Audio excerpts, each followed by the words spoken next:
शुरू हो जाती हैं, जिसकी वजह से आपके शरीर में ट्यूमर बन सकता है और वो अलग अलग पार्ट में जाके फैलना शुरू हो जाता है।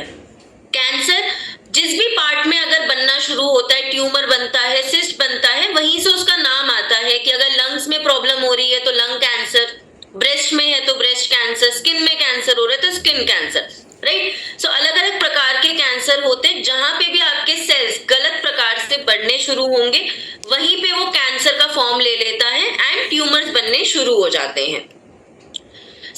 क्यों बढ़ता जा रहा है, कॉजेस क्या है या रिस्क फैक्टर क्या है जिनकी वजह से, जैसा सर ने भी कहा कि 10-12 साल पहले तक कैंसर बहुत रेयरली देखा जाता था, कहीं कहीं देखा जाता था, बट अब हम देखते हैं हर जगह कैंसर बहुत ज्यादा प्रिवेलेंट होता जा रहा है, राइट। हर दूसरे इंसान को हम सुनते हैं कि कैंसर की प्रॉब्लम हो रही है।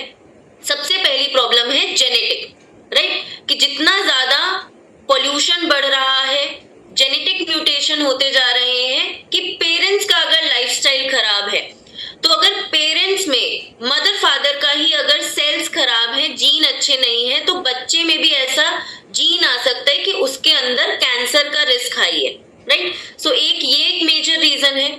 दूसरा है एनवायरमेंटल फैक्टर्स। बाहर का जो हमारा वातावरण इतना चेंज होता जा रहा है कि हमारे वातावरण में क्या है, ज्यादा कार्सिनोजेंस, कैंसर कॉजिंग सब्सटेंस, कि हम जब धूप में निकलते हैं तो अल्ट्रावायलेट रेडिएशन जब हमारे शरीर पे पड़ती है, धूप की किरणें, वो आपके सेल्स को खराब कर सकती हैं।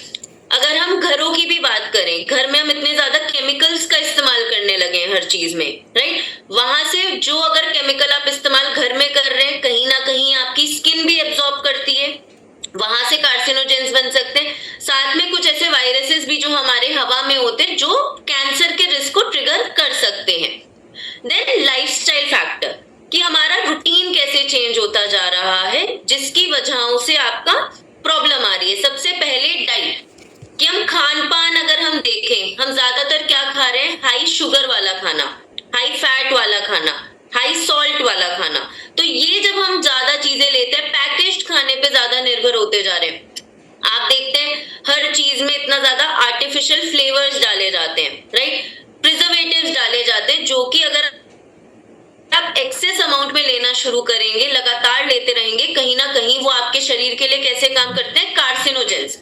जैसे एक आजकल नॉर्मल हमारा माइंडसेट बन चुका है कि पहले लोग नॉर्मल कोल्ड ड्रिंक पीते थे, बट अब जितनी मार्केट में डाइट कोक आती जा रही है, राइट, डाइट कोक में क्या डाला जाता है, आर्टिफिशियल स्वीटनर, जो कि एक प्रकार का कहीं ना कहीं आपका कार्सिनोजेन की तरह काम करते हैं। कि अगर आप एक्सेस अमाउंट में ले रहे हैं कि आपको लगता है आपकी हेल्थ के लिए वो बेटर है, राइट, तो वहां पे आपकी हेल्थ के लिए वो बेटर नहीं है, कि आपको शुगर तो नहीं मिल रही, बट कहीं ना कहीं जो आर्टिफिशियल स्वीटनर्स होते हैं वो आपके कार्सिनोजेंस की तरह काम करते हैं।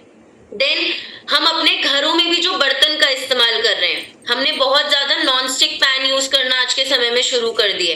नॉन स्टिक पैन में भी हम क्या देखते हैं कि जब उनकी कोटिंग भी हटती रहती है तब भी हम उन्हें घरों में इस्तेमाल कर रहे हैं।